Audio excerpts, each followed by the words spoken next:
السلام علیکم guys, welcome to my YouTube channel.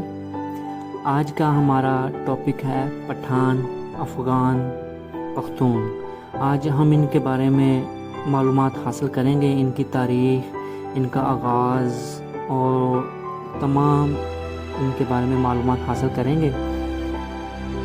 Video start کرنے سے پہلے آپ ہمارے یوٹیوب چینل کو سبسکرائب کریں، لائک کریں، شیئر کریں اور کمنٹ کریں۔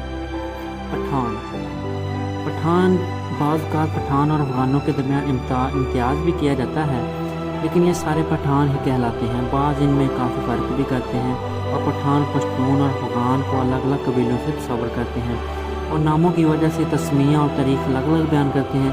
بہرحال بحیثیت مجموعی ان کا سب کا تذکرہ کرنے میں ہی کافی سمجھتا ہوں، تو زیادہ تفصیل میں گیا تو بات بہت زیادہ لمبی ہو جائے گی، اس لیے میں ان کا آپ کو سب کے بارے میں اکٹھا بتا دیتا ہوں۔ ہمارا پوائنٹ 1 ہے، آپ نے قرآن پاک میں حضرت موسیٰ علیہ السلام کے بارے میں پڑھا ہوگا کہ ایک موقع پر انہوں نے ایک پتھر پر اپنا عصا مارا تو 12 چشمے پھوٹ پڑے۔ ہر چشمہ بنی اسرائیل کے 12 قبیلوں کے لیے الگ الگ تھا۔ تو تاریخ دان یہاں سے ہی ان کی تاریخ شروع کرتے ہیں۔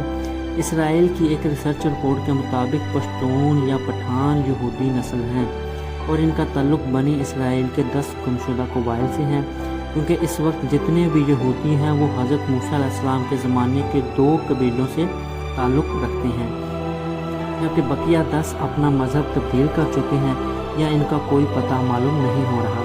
ان 10 قبائل کو اسرائیل کی تباہی کے بعد فاتحین نے جلا وطن کر دیا۔ اس کے بعد رفتہ رفتہ یہ لوگ پہلے ایران، پھر افغانستان اور پھر پاکستان کے مختلف علاقوں میں آباد ہوتے گئے، جبکہ جیوش ایٹلس میں صوبہ سندھ کے قدیم بندرگاہ دبیل کے بارے میں بتایا جاتا ہے کہ یہ بندرگاہ یہودی تاجروں کی بہت بڑی مرکز تھی۔ بنی اسرائیل کے تاجر زمانے قدیم میں بذریعہ بحری جہاز سندھ اور بلوچستان کی بندرگاہوں پر آتے رہتے تھے، اس لیے ان دونوں صوبوں کے بیشتر شہروں اور بندرگاہوں میں یہودیوں کے تجارتی مراکز اور عبادت گاہیں قائم ہو گئی تھیں، جس کی وجہ سے زمانہ قدیم میں پاکستان کے بعض علاقوں میں یہودیت کے ماننے والے بھی بڑی تعداد میں موجود تھے۔ اسرائیل میں 12 قبائل آباد تھے جنہیں بنی اسرائیل کے اجتماعی نام سے پکارا جاتا ہے۔ کہا جاتا ہے کہ صرف 2 قبائل آج کی یہودی تورات پر عمل کرتے ہیں، جبکہ باقی اب 10 قبائل تورات کو تسلیم نہیں کرتے، لیکن یہ بھی بنی اسرائیل کا حصہ ہیں۔ دوسرا پوائنٹ ہمارا ہے، حضرت عیسیٰ علیہ السلام کی پیدائش سے تقریباً 800 سال پہلے ننوہ کی اشوریہ قوم نے اسرائیل کو فتح کر لیا تھا، جبکہ جوڈا کے نام سے موسوم جنوبی علاقے پر صدیوں بعد بابل سے آنے والے حملے آوروں نے تب قبضہ کر لیا، جو کہ بابل کے فرما روا بخت نصیر نے یروشلم موجودہ فلسطین پر قبضہ کر کے اسرائیل بادشاہت کی اینٹ سے اینٹ بجا دی۔ تو بنی اسرائیل کے بہت سے قبیلے بھاگ کر ایران کا یعنی کہ پرانا نام جو ہے وہ ہے فارس ہے، ایران کے قریب غور کے پہاڑوں میں جا بسے اور پھر یہاں سے دیگر خطوں تک پھیل گئے۔ ہزاروں سال دنیا میں زمانہ قدیم کے گمشدہ یہودیوں قبائل کے بارے میں گردش کرنے والی داستانوں کے مطابق ایتھوپیا یہودی اور افغانستان مشرقی ایران اور پاکستان کے پشتون قبائل کے ان یہودیوں کی نسل سمجھا جاتا ہے۔ پشتون افغانستان میں سب سے بڑا نسلی گروپ ہے اور پاکستان میں دوسرا بڑا نسلی گروہ ہے۔ خود بعض افغان کا بھی یہ دعویٰ ہے کہ ان کے آباء و اجداد کا تعلق قدیم زمانے کے یہودیوں سے تھا، جبکہ افغانستان کے آخری بادشاہ ظاہر شاہ مرحوم برملا یہ قرار کرتے رہے کہ ان کا تعلق بنی اسرائیل کے بنیامین قبیلے سے ہے۔ اس طرح پاکستان اور افغانستان کی نصف آبادی یہودی قبیلے کے بچھڑے بہن بھائیوں پر مشتمل ہے۔ آگے ہمارا چلتے ہیں پوائنٹ نمبر 3 کی جانب۔ یہ مسلمان کیسے ہوئے؟ یہ تو پہلے اسرائیل تھے، یعنی اسرائیل میں رہتے تھے، اسرائیل تھے، غیر مسلم تھے، اور آگے میں آپ کو بتانے جا رہا ہوں یہ مسلمان کیسے ہوئے۔ ان کے مسلمان ہونے کے بارے میں تاریخ سے پتہ یہ چلتا ہے کہ ان حضور صلی اللہ علیہ وآلہ وسلم کے زمانے میں ایک قریش سردار خالد بن ولید رضی اللہ تعالیٰ عنہ نے ان لوگوں کے پاس سے رسالت کی خبر لے کر آئے، اور اس خبر کی تحقیق کے لیے قیس نامی شخص کی قیادت میں چند سرداروں کا وفد ان کے ساتھ مکہ روانہ ہو گیا۔ یہ قبائل سردار بحیثیت مہمان جب مکہ پہنچے تو وہاں نبی پاک صلی اللہ علیہ وآلہ وسلم سے ملاقات ہوئی۔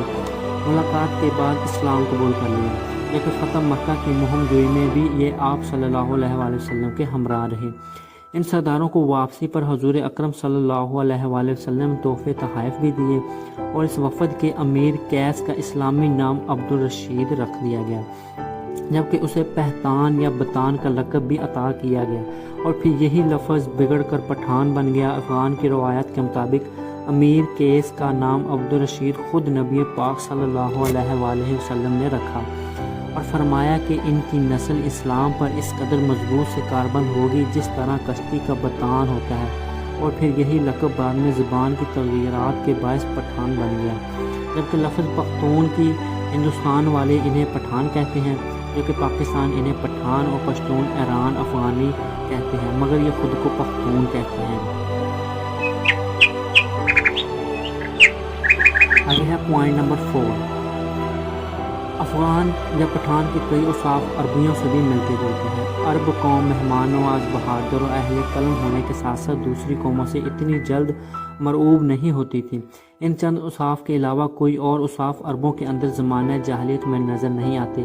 حیرت کی بات یہ ہے کہ یہی چند اوصاف افغان یا پٹھان قوم میں بھی اسی شدت کے ساتھ پائے جاتے ہیں، جبکہ ان کی بیشتر چیزیں یہودیوں سے بھی ملتی جلتی ہیں۔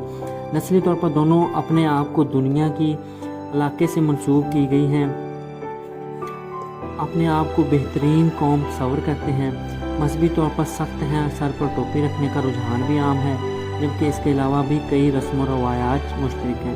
ذہن میں رہے کہ پشتون کا یہودی نسل سے ہونا قابل فخر بات ہے، نہ کہ معجب توہین، کیونکہ یہودی النسل ہونا تو شاید تب اس قوم کے لیے توہین کا معجب ہوتا جب وہ سیدنا انبیاء حضرت محمد صلی اللہ علیہ وآلہ وسلم پر ایمان نہ لاتے۔